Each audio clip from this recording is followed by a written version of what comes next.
Hello, welcome to another episode of Let's Talk Addiction with Christie. Today, I just want to share with you on how you know you are addicted. You remember in the first episode, I said that many people just hear addiction and immediately imagine the person with dreadlocks on the streets, person whose mind has been altered by addiction. Um, so I want to give you pointers today, and I want you to measure yourself, check yourself, because if you find out, say, me with the things I did can't be like say some things don't, some not don't they lose for my head. So what are the indicators for addiction? Number one, broken promises.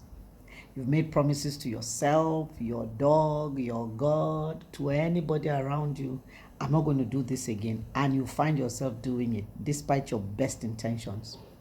It's an indicator. Number two, failed attempts to change.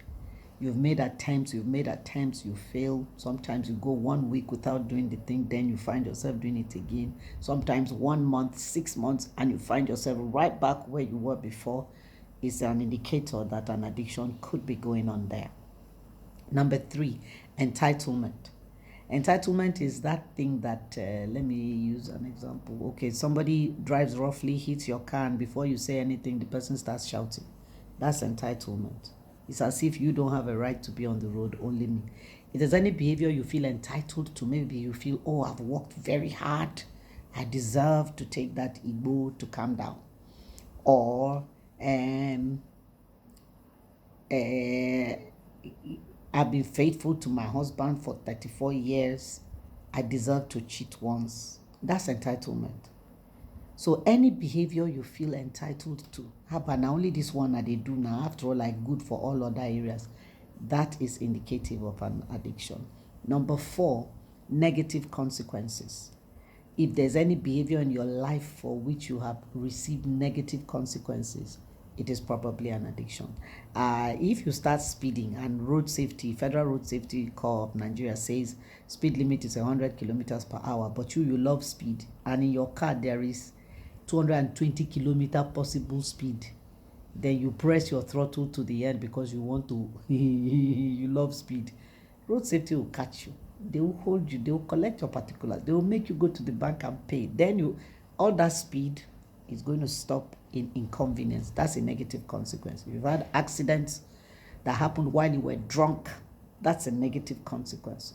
So if you have had negative consequences for any behavior, it's probably an addiction going. And then lost opportunities is the next one. Lost relationships, lost businesses, lost jobs, lost sense of self-esteem. Loss of opportunities is indicative that an addiction is going. Maybe you have anger issues, or you didn't know that anger could be an addiction. Of course, there is anger addiction. And you've lost great friendships, great relationships, great jobs. That's indicative of an addiction. The next one would be ineffective prayer. You're praying, but say your prayer no dey cross ceiling, because something is telling you dey pray. Not be you go do this thing, not be you think say God dey hear you. Do you think God is really hearing you? Ineffective prayer is indicative that there is an addiction going. How many have I given you now? And then there is what's the last one now? I'm trying to remember quickly. Yeah, your heart knows. Your heart knows. You can deceive everybody else. You can deceive anybody around you, but you cannot deceive yourself. Your heart knows that there is a problem. You knew you when you didn't have that issue. You knew you when the addiction wasn't there.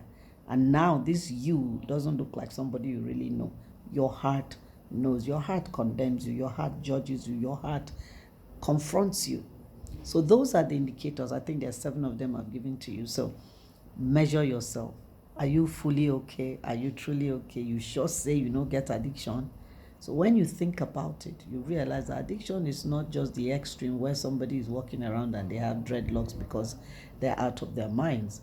You could be fully functional, but you could be an addict. In the next episode, we'll talk about functional addiction, or the functional addicts, among others.